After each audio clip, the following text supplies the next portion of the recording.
नमस्कार। आज हम बात करेंगे संपत्ति के बारे में, लेकिन जरा एक अलग अंदाज में। हम इसे सिर्फ जमीन जायदाद या पैसे के तौर पर नहीं, बल्कि एक ऐसी अमानत के रूप में देखेंगे जो आस्था, परिवार और समुदाय के सिद्धांतों से चलती है, किसी इंसान की जीते जी भी और उसके बाद भी। तो सवाल यही उठता है कि ये सब होता कैसे है। चलिए, इसी सवाल के साथ मुस्लिम संपत्ति कानून की इस पूरी यात्रा को समझने की कोशिश करते हैं। शुरुआत करते हैं पहले पड़ाव से। जब एक इंसान जिंदा है तो वो अपनी संपत्ति दूसरों को कैसे दे सकता है? इसके क्या तरीके हैं?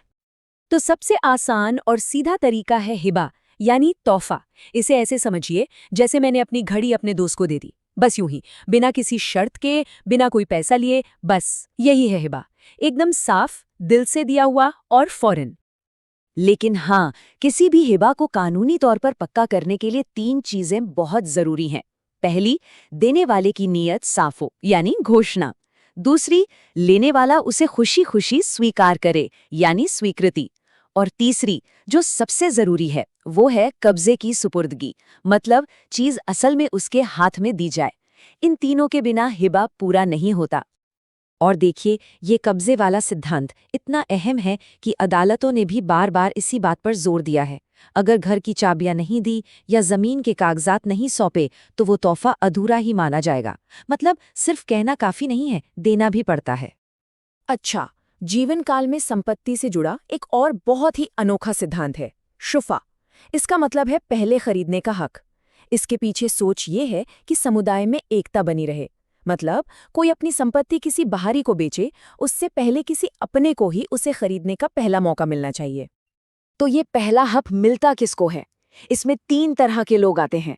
एक तो वो जो संपत्ति में पहले से हिस्सेदार हैं, दूसरे वो जो आसपास की सुविधाओं में भागीदार हैं, जैसे कोई कॉमन रास्ता हो, और तीसरे बिल्कुल बगल वाले पड़ोसी। इसे याद रखने का एक बड़ा आसान तरीका है, SPC, यानी शरीक, पार्टिसिपेटर और क्लोज नेबर। चलिए अब इस सफर में आगे बढ़ते हैं और उस दौर की बात करते हैं जब कोई इंसान अपने जाने के बाद अपनी संपत्ति के बंटवारे की तैयारी करता है। इसे कहते हैं वसीयत, जिसे हम आम भाषा में विल भी कहते हैं। ये किसी भी इंसान की अपनी संपत्ति के लिए आखिरी निर्देश होते हैं। लेकिन मुस्लिम कानून में यहाँ एक बहुत ही जरूरी सीमा तय की गई है। और ये नियम बहुत बहुत जरूरी है। देखिए, कोई भी इंसान अपनी कुल संपत्ति का सिर्फ 1/3 मतलब 1/3 हिस्सा ही अपनी मर्जी से किसी को वसीयत कर सकता है। बाकी का जो 2/3 हिस्सा है ना, वो परिवार के कानूनी वारिसों के लिए पूरी तरह से सुरक्षित रहता है, ताकि उनके हक की हिफाजत हो सके। तो एक लाइन में अगर इसे याद रखना हो तो वो है, वसीयत मतलब 1/3 आज़ाद और 2/3 परिवार का। ये एक तरह से व्यक्तिगत इच्छा और परिवार के अधिकारों के बीच एक बहुत खूबसूरत संतुलन बनाता है। अब एक और खास स्थिति को समझते हैं, मर्जुल मौत। ये एक ऐसा तोहफा है जो कोई इंसान अपनी आखिरी बीमारी में देता है, जब उसे यह एहसास हो कि शायद ये उसका आखिरी वक्त है। ये तोहफे और वसीयत के बीच की एक मिलीजुली चीज है। कानून की नज़र में इसे वसीयत जैसा ही माना जाता है। इसका सीधा मतलब ये है कि इस पर भी वो 1/3 वाला नियम लागू होता है, और एक आम तोहफे की तरह इसमें भी कब्जे की सुपुर्दगी जरूरी है। तो इसका फॉर्मूला बनता है 1/3 प्लस कब्जा। तो अब हम उस पड़ाव पर आ गए हैं जब इंसान इस दुनिया में नहीं रहा। उसकी संपत्ति का बंटवारा कैसे होगा? ये कोई मनमानी प्रक्रिया नहीं है, बल्कि इसका एक तय और व्यवस्थित तरीका है। और इसका क्रम बिल्कुल पक्का है, इसे बदला नहीं जा सकता। सबसे पहले अंतिम संस्कार का खर्च निकाला जाता है, फिर सारे कर्ज चुकाए जाते हैं।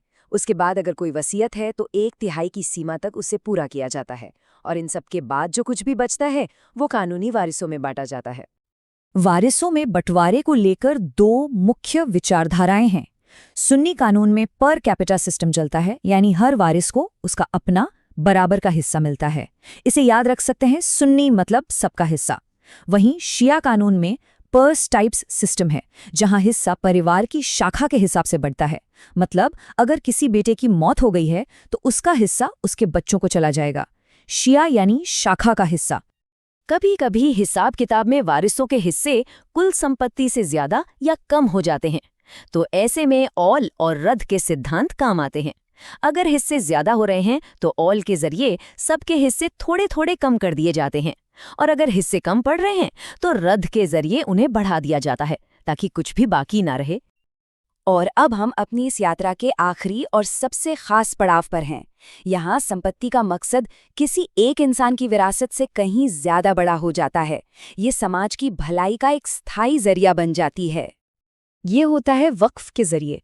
वक्फ का सीधा मतलब है किसी संपत्ति को हमेशा हमेशा के लिए धार्मिक या चैरिटेबल कामों के लिए समर्पित कर देना। एक बार कोई संपत्ति वक्फ हो गई तो ये माना जाता है कि उसकी मिल्कियत अब ईश्वर की है और उससे होने वाली आमदनी हमेशा अच्छे कामों में ही इस्तेमाल होगी।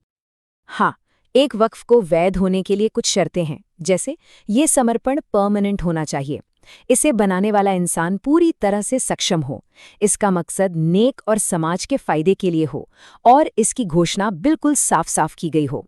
ये एक ऐसा दान है जिसे वापस नहीं लिया जा सकता। अगर इसे याद रखना हो तो बस ये समझिए कि वक्फ शब्द का मतलब ही है रोक देना या समर्पित कर देना, यानी अपनी संपत्ति को दुनियावी इस्तेमाल से रोककर हमेशा के लिए नेक कामों के लिए वक्फ कर देना। तो ये थी संपत्ति की पूरी यात्रा, एक इंसान के जीवन से लेकर उसकी मौत, उसकी विरासत और उससे भी कहीं आगे तक। चलिए एक बार जल्दी से इन सभी जरूरी बातों को एक साथ दोहरा लेते हैं। तो हमने क्या क्या देखा? हिबा यानी तुरंत दिया जाने वाला तोहफा, वसीयत जिसमें 1/3 हिस्से की आज़ादी है, उत्तराधिकार जहां औल और रद्द के नियम संतुलन बनाते हैं, शुफा यानी पड़ोसियों और हिस्सेदारों का पहला हक, और आखिर में वक्फ यानी हमेशा के लिए ईश्वर के नाम पर की गई संपत्ति। और आज की ये चर्चा हम एक गहरे सवाल के साथ खत्म करते हैं। अगर संपत्ति को सिर्फ एक मिल्कियत न मानकर एक अमानत समझा जाए, एक जिम्मेदारी समझा जाए, तो इससे मालिकाना हक के मायने कैसे बदल जाते हैं, ये सोचना वाकई दिलचस्प है।